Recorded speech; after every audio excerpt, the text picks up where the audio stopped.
There are mysteries we pass over every day, unseen patterns that mark the turning of time, the nearing of thresholds, and among them is this sacred mystery, the signs that appear in the final year of a soul's earthly journey.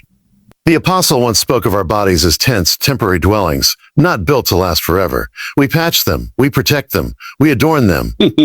Still, they weaken. In the final stretch of life, particularly in that last year, something begins to happen that many cannot fully explain. It is subtle at first. A change so quiet, most pass it off as fatigue or age, but those with eyes to see and ears to hear will recognize it. The spirit, which has long been tethered to this earthly tent, begins to loosen its cords. You'll notice it in how the person starts to let go. Not dramatically, not with announcement or performance, but gently, gradually. The appetite fades, not just for food, but for things. That old favorite meal doesn't quite stir them like it used to. The possessions once cherished begin to lose their grip. The house, the clothes, the keepsakes, somehow they matter less. You may find them giving things away, not just to declutter, but almost as if they know they won't need them where they're going. It's as though their soul is preparing for a lighter journey.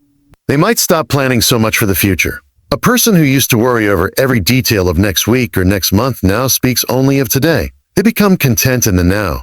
And this, too, is not laziness or disinterest. It is detachment. It is detachment. The kind of detachment that comes when the soul begins to look upward rather than outward. This detachment is not cold. It is not withdrawal from love or from people. In fact, quite the opposite. There is often a greater gentleness in them. They smile more easily. Sometimes they weep more easily. Affa. Their anger seems to dissolve. It's as if they know that the time for war is over, that now is the time for peace. The ego, which once stood guard so fiercely, begins to step aside. There is a softness in them, a surrender that isn't defeat, but divine preparation. You may see them rest more, not just out of physical tiredness, but a kind of spiritual rest. The soul is winding down, not in fear, but in quiet readiness. They're not so concerned about the clock anymore. Their rhythm slows, but it doesn't feel wasted. It feels sacred. It feels sacred. It's as if they are in another time zone, one closer to eternity than to the ticking world around them. There may also be moments when they seem far away, even when present. You call their name, and it takes a moment longer to answer. They sit by the window, eyes fixed on something unseen. Their hands folded, their lips moving without sound. It's not confusion, it's communion, a kind of reaching out to the edge of the veil. They may begin to speak in phrases that feel out of place in the natural. I feel light. I feel light. I've had such strange dreams. Something is changing. You hear these things and something inside you pauses. You feel the holy weight of their words, even if you can't understand them fully, because the spirit, that eternal flame placed in them long before birth, is now beginning to rise. This is a sacred time, a time when the soul is between two worlds, still anchored here, but starting to drift toward the shore of the other. It is not to be feared, it is to be noticed, honored, revered. Even the body itself seems to acknowledge it. The posture becomes looser. The hands no longer grip as tightly. The voice may grow softer. The eyes carry a mist not of illness, but of distance. You sense they are seeing something just beyond the veil, something you cannot see. Some describe it as a thinning between the physical and the spiritual, as though the cords that tied spirit to body are being unknotted one by one, not torn, not broken, but gently released, as when a ship pulls away from the dock, not in haste, but with solemn grace. And all the while, they don't speak of leaving. Not always. Often they don't speak of death at all. But everything in them, in their choices and their manner, begins to say without words, I am not long for this world. I am being called elsewhere. In the final chapters of life, there is a quiet turning of the soul, a movement that is not outward, but inward and backward. Elderly people in their last year of life often begin to speak less of the present and more of the past. And not just the recent past, but the distant one, the one buried deep in memory. It begins subtly. A story from their childhood slips into conversation. A name you've never heard before is mentioned. A place they haven't visited in 60 years suddenly becomes vivid in their mind. They might sit still and say, I remember the smell of my mother's bread baking, or there was this old tree I used to climb every summer. And they speak it not like a story, but like a vision they are living in real time. What is happening is not forgetfulness. It is not confusion. It is the soul beginning to return to the beginning. to the roots from which it first sprang. The soul, nearing its final earthly season, begins to trace its own journey in reverse.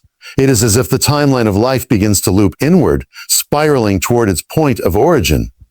And with that spiral comes a return of what matters most. Not achievements, not positions, not the noise of the modern world, but the essence of who they were and who they have always been. You may find them speaking often of people who are no longer here. Their mother, their father, a childhood friend, a sibling long past.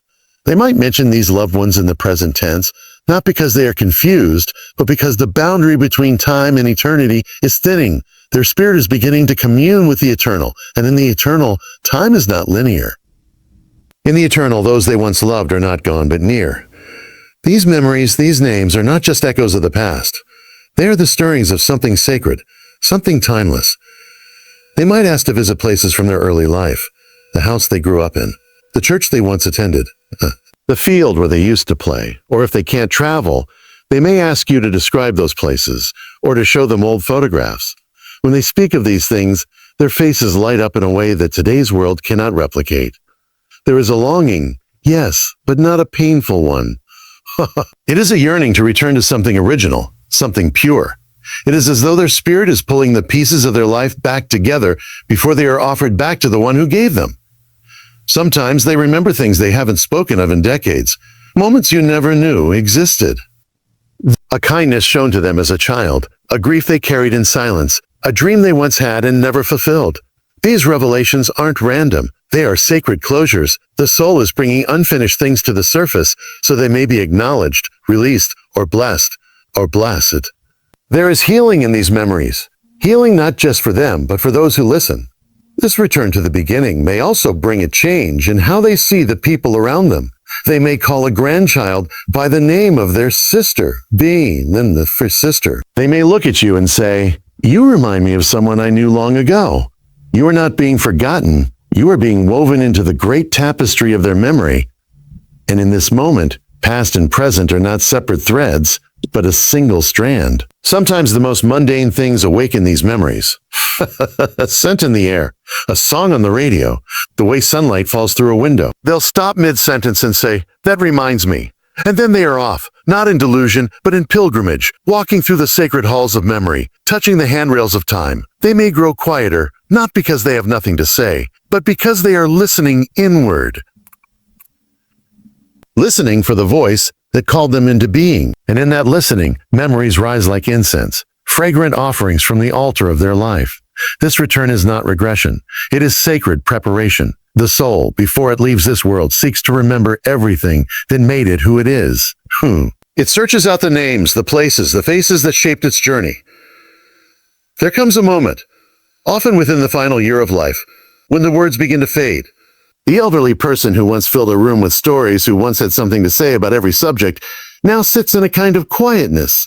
They may still smile, may still gesture or respond with nods and soft expressions, but the stream of speech is no longer as steady. Silence begins to grow, not as a void, but as a presence, as something meaningful in itself. It is not the silence of confusion, nor of sadness, but of reverence, as though their spirit is listening more than it is speaking. You begin to notice that they no longer initiate conversations as they once did. They respond when spoken to, but even those responses are sometimes brief, almost whispered. And when they do speak, it is often with a sense of depth, as if each word carries more weight, more intention. The casual talk of the weather, the latest news, or the mundane details of the day seems to drift away. In its place, if they speak, are words about love, forgiveness, faith, or remembrance. What they say may be few in number, but full in meaning. Each phrase becomes like a drop of oil poured on sacred ground. They may begin to retreat into long pauses. At first, you wonder if they are tired, if their mind is wandering. But if you sit close, if you really pay attention, you'll feel something deeper. They are not just pausing, they are dwelling. Their mind is not blank, it is full of thoughts they may not know how to express anymore, full of impressions that are no longer meant for this world. In the stillness, something is happening beneath the surface. You may catch them sitting alone for long periods, eyes unfocused, lips moving without sound. Sometimes they seem to be mouthing prayers. Other times, they appear to be speaking to someone unseen. then perhaps they are. Perhaps they are entering into a sacred dialogue, not with those around them, but with the unseen presence of eternity drawing near. There is a holy hush about them, as if they are listening to music only they can hear, a song of homecoming, a melody of the beyond. It is during this season that some may begin to wake in the night, not restless, but alert in a strange way. They may lie awake in the dark, not in fear, but in silence, as though something or someone is near. You might ask them what they're thinking, and they may only smile or say, "I was remembering," or "just thinking," but there's more to it than that. Their spirit is turning its attention away from the noise of this world and tuning itself to a different frequency. Some may begin to write less, even if they used to love writing. Their journals go untouched. Letters they once enjoyed composing are no longer attempted. The urge to record, to explain, to narrate begins to fade.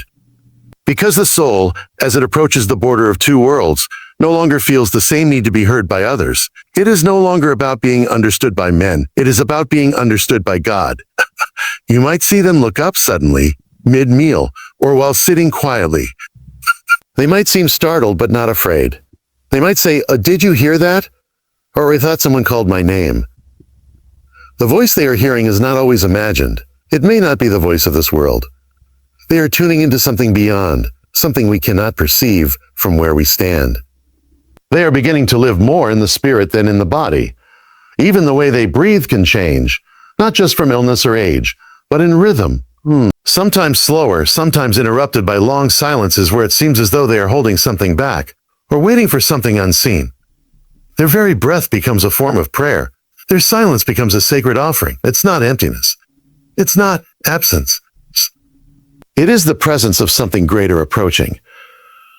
There may be moments when you catch them staring at nothing in particular, their gaze far off, unfocused, almost as if they are seeing through this world into another. They may not say a word, but something about their eyes tells you they are not fully here. They are standing on a threshold, one foot in time, and one already reaching toward eternity. And as their words become fewer, their silence speaks louder. There are times when you look into the eyes of someone nearing the end of their earthly journey, and you see something you cannot explain. It is not sadness. It is not fear. It is not even the weariness of age. It is something otherworldly, a quiet, steady light that seems to come from a place beyond this one. Their eyes begin to carry the weight of eternity, the reflection of a world just beyond the veil. It is not always constant. Sometimes it flickers for a moment and then vanishes. Other times, it lingers like the glow of twilight just before night falls. But when it is there, you know without words that something in them has already glimpsed the other side. It is most often seen in stillness. When they are not speaking, when they are not distracted, when no one is demanding anything of them. It comes when they are sitting in quiet thought or lying in bed, eyes open but far away. There is a depth in that gaze that does not belong to this world. You feel as though they are seeing something or someone not visible to you, and they are not afraid. There is a softness, a peace, sometimes even a reverence, as though they are beholding something holy. You may ask them what they are thinking about, but they won't always answer, "Leave or they'll say something like, "It's beautiful," or "I saw her again." And you realize they are not speaking of anything in this realm. There are moments when they speak of people who have passed, not as memories, but as if those people are near. They may say a name you haven't heard in years and speak of them in the present tense.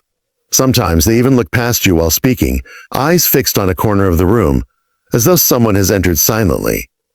You look behind you and see nothing, but they keep staring softly, lovingly, as if greeted by an old friend. The light in their eyes grows warmer, and you sense they are being visited, not in imagination, but in spirit. Dreams become vivid. They speak of places they've never been, of landscapes filled with light and peace, of halls and gardens and rivers that cannot be found on any map. They describe colors that have no name, music that has no composer. Their eyes glisten as they try to put it into words, and you realize they've seen something their mouth cannot quite carry. The language of this world is too small for what they have witnessed. Their descriptions feel more like parables than reports. You do not dismiss them. You listen, because deep inside you sense the truth in their voice. They are beginning to see home.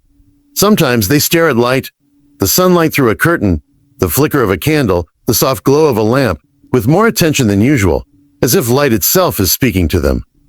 They may watch the movement of shadows with a contemplative stillness, not lost in thought, but lost in something deeper. There is a recognition, as if that flicker of light carries a message only they understand. They are seeing with new eyes, or perhaps with old eyes made new. Oh, there are times when they speak to someone who is not there, not in madness, but in gentle conversation. You walk in and find them whispering, their face peaceful, their hands folded. It is as though they are being washed clean, not by their own effort, but by grace, by mercy. They are being ready to stand before the one who knows them fully and loves them still. Some begin to see things they never saw before. A flicker of light in the room. A voice in the night that brings comfort, not fear. They may say, I saw an angel, or I felt God near me last night. You cannot explain it. Science cannot measure it. But the atmosphere around them seems to shift. It becomes charged with holiness, even in a quiet hospital room or a small bedroom in a home. There is a sacredness that you can feel, even if you do not understand it, because heaven is drawing near. Eternity is pressing in, and the soul, sensitive to that nearness, begins to respond. Sometimes their prayers become simpler. Gone are the long formal petitions. In their place come soft whispers. Thank you. Be with me. I'm ready. These prayers are not born of fear. They are born of trust. There is a surrender in their voice, not one of resignation, but of release. A release into the hands of the Creator who has walked with them from the beginning. The one who formed them in the womb is now calling them home, and their soul, like a child recognizing the voice of a parent, begins to answer. You may see them rest in ways they never did before.